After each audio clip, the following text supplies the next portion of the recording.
So now that you have awareness and strength, start to build in some dynamic movement patterns. Simply adding a jump, bilateral to unilateral. You can start to add different areas to which to jump onto the squat stand. Challenging balance, challenging coordination.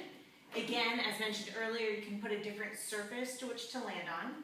Then another exercise for dynamic balance is the sprint start. So in this, we'll face the tower. We'll kneel about 1/3 from the bottom. You can be on your hands, but I like to go onto my forearms first. Place your foot, your ball of your foot about halfway on the squat stand, and then you extend. How far up you might need to go is a little bit dependent also on your height. Some might feel more comfortable with their foot higher on the squat stand.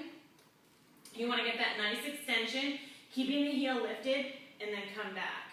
Then you can add, for a greater challenge, a jump.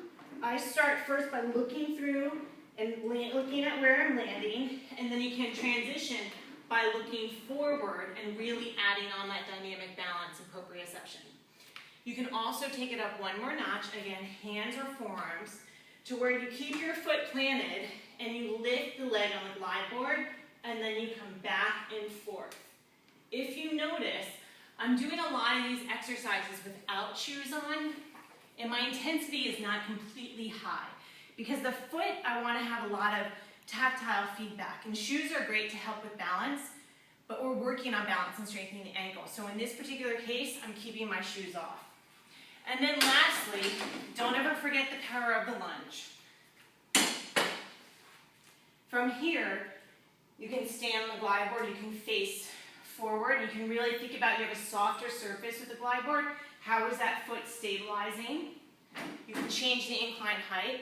Side lunge, you can even do a back lunge. Now the foot on the floor is really working hard too as well.